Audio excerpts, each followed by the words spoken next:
Picture someone attempting to harm you because you opt to switch countries just days before the World Cup. Surprisingly, this isn't a tale involving a lesser-known player from Scotland, but rather one of the most renowned footballers globally, Wilfried Zaha. Enter the thrilling world of football and meet the sensational Wilfried Zaha, a player whose journey is as riveting as his skills on the field. Hailing from Abidjan, Ivory Coast, Zaha has etched his name in the annals of football history with an illustrious career predominantly based in England. But his story is not just about the goals he scores.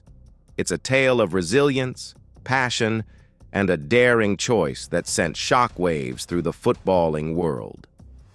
As Zaha embraced his role as an ambassador for Ivory Coast on the international stage, his story became more than just about goals and victories. It became a symbol of individuality, courage, and the pursuit of one's own destiny, even in the face of societal expectations and team loyalties. Wilfried Zaha's journey is not merely a footballing saga. It's an adventure of self-discovery and audacity that continues to captivate fans worldwide. Stay tuned as this football maverick unfolds the next chapters in his electrifying tale on and off the pitch. Paul Pogba, choosing France over Guinea. Paul Pogba became one of the world's biggest players back in 2016 when he moved to Man United for a whopping $89 million. He was actually the most expensive player at that time. But what many don't know is that Pogba could have played for his home country, Guinea, where his dad is from. To make things a little more complicated, Pogba has two brothers who actually played for Guinea. I wonder what the conversation at the dinner table was like when Pogba announced he'd be playing for France instead. Paul was born in France, so he most likely felt more connected to it than Guinea. Also, as one of the biggest players in the world, the France national team is just a better opportunity for him. And in 2018, this decision definitely paid off as he played a major role in France's victory at the World Cup. Just like Pogba, Mesut Ozil decided to choose a different path from his brothers. Mesut Ozil's journey from poverty to Germany. Mesut Ozil grew up very poor in Germany. He was the last child of 4 and was born at a time when the situation for migrants in Germany was absolutely dreadful. Mesut and his brothers would always play football, and while his brothers played for fun, little Mesut took it extremely seriously. His parents were actually Turkish, so he was given the opportunity to play for Turkey, but he defied his brothers and decided to join the Mannschaft. And that decision paid off perfectly. He obviously went on to win the World Cup with Germany in 2014 and became one of Germany's most iconic midfielders. Would he have gotten those same achievements with Turkey? Maybe not. But who knows? Jerome Boateng's coin toss, choosing Germany over Ghana. It seems to be a trend that football families have one who decides to play for another country than the rest. Another one is Mr. Jerome Boateng.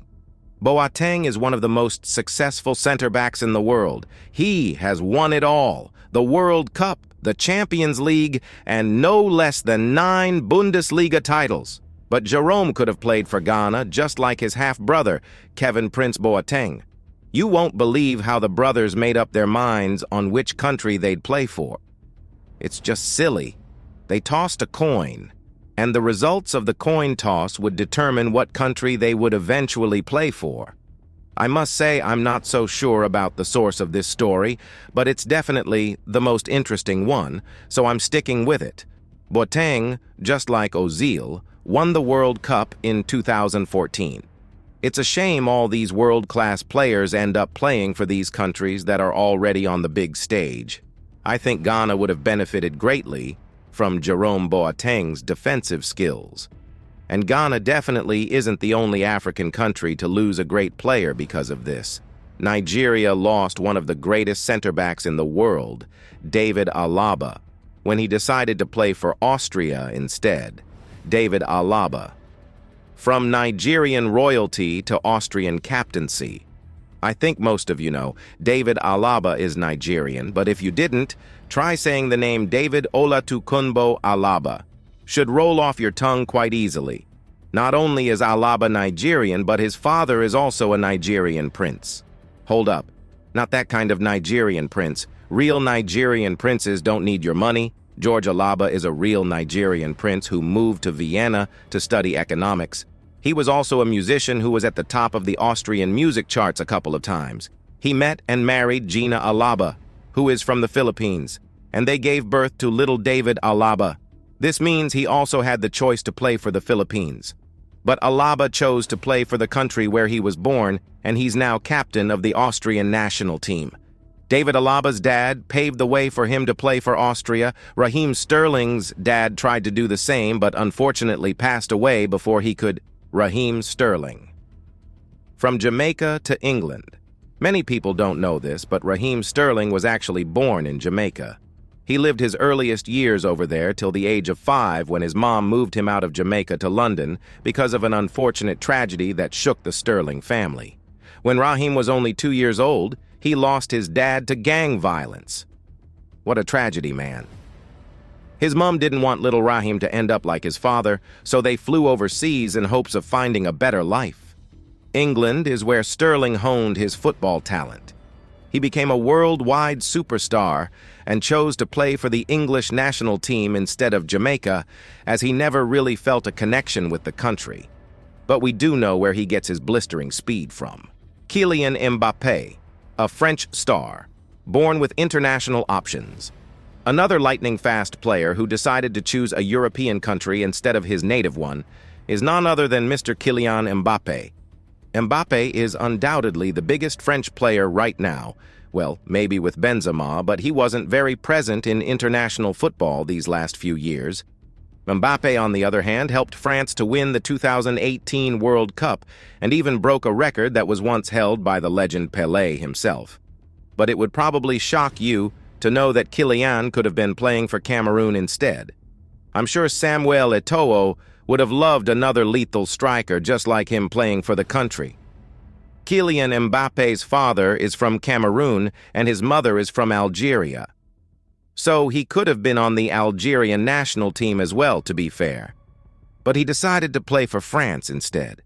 The blood flowing through his veins may come from 2 other countries, but his spirit will always belong to France. Zlatan Ibrahimovic, the Swede with Croatian roots. Just like Zlatan Ibrahimovic, Zlatan Ibrahimovic is such a big name in Sweden that it's hard to imagine he isn't Swedish by blood. Zlatan is probably the most famous person from Sweden. But did you know he could have actually played for Bosnia? He could also have joined Luka Modric in Croatia to dominate the 2018 World Cup. Who knows? Maybe France wouldn't have won. Even though Zlatan was born in Sweden, his father is from Bosnia and his mother is from Croatia. And sure, we all see Zlatan as a pure Swedish man, but his Croatian heritage isn't lost on him. He even congratulated his Croatian brother Luka Modric after a sensational World Cup performance and, of course, for winning the Ballon d'Or that same year. Diego Costa's controversial switch from Brazil to Spain. Now remember the world-renowned player I mentioned in the beginning who almost got killed for choosing to play for another country? His name is Diego Costa. Well, actually, Diego had made up his mind long ago and was waiting for Spain to offer him citizenship. He jumped on the opportunity and said bye-bye to his native country of Brazil. And the Brazilians were furious. But why were they this angry? This happens all the time. Why was Diego Costa so special? Well, it's largely to do with how and when Costa made the switch. You see, he decided to play for Spain on the evening before the World Cup of 2014. The fans felt like he had stabbed them in the back. He used the Brazilian team to build his international recognition and then switched to Spain at the very last moment before the biggest tournament in the world. It got so bad that people were shouting for his Brazilian passport to be taken from him, and some extremists even sent him death threats. I'm pretty sure it isn't safe for him to ever return to the streets of Brazil, even if I'm sure he'd love to enjoy a Brazilian carnival once in a while.